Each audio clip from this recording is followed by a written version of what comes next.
Hi, I'm Padmaksh Khandelwal, and this is my joint work with Benjamin Lee, Dr. Woo Kim, and Dr. Katya Sakara at the CME Robotics Institute done through the RISC program.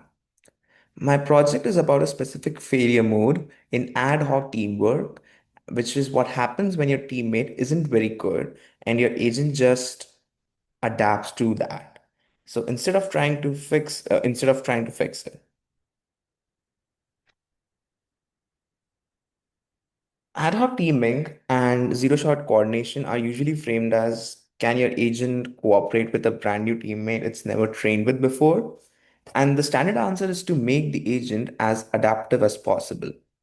But adaptiveness has a ceiling.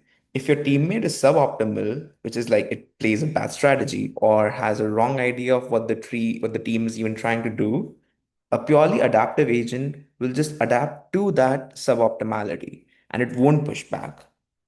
It won't try to make the teammate better. Its performance is capped by how good the teammate already is. So, our idea is to make the agent not just adapt, but also treat influencing the teammate as its own objective. A proactive agent can then steer a suboptimal partner towards a better strategy, which gets more reward over time because the partner is also now learning from the interaction too. The mechanism we use is reciprocity. We build a reward function where the agent's incentive to cooperate is tied to whether the partner has been cooperating. It's not fixed and it shifts over time. Early on, when the partner is still suboptimal, the reward pushes the agent to invest in shaping the relationship. Once the partner has actually learned to be reliably cooperative, the reward shifts back towards the agent's own task reward.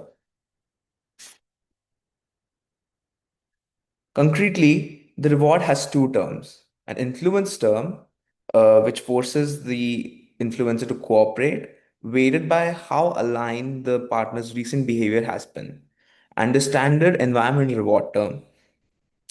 A gating variable D hat controls the mix between them and it's keyed specifically on whether the partner is unconditionally cooperative and not just cooperative on average.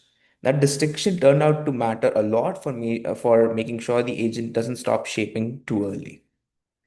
We train this with the PPO using small MLP policies and value networks against a population of diverse evolving partners so that the influencer does not overfit to one partner and learns a policy applicable across a diversity of partners.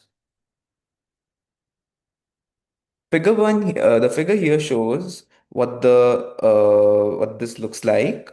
The influencer's return climbs while the partner's return drops.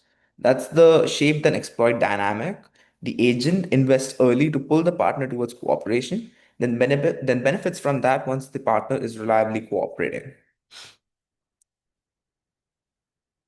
Figure 2 here compares us against five baselines: MFOS, a shaper style method, two naive learner variants, Good Shepherd, and Lola, on held out evaluation partners the training never saw. We are competitive with the strongest opponent shaping baselines here. And figure 3 is the one here which I actually want to highlight, which is the reward against training compute on a logarithmic scale. MFOS and shaper style methods need on the order of 10 to the 11 or 12 environment steps to reach reward comparable to ours. However, we get there in about 10 to the 7 environment steps, which is a 4 to 5 order magnitude reduction in sample complexity for comparable best case performance. Two things I want to point out here. First, the compute gap is real and it's the headline result, matching strong opponent shaping baselines at a fraction of a millionth of their training cost. Second, not every baseline was even reliable at its own best seed.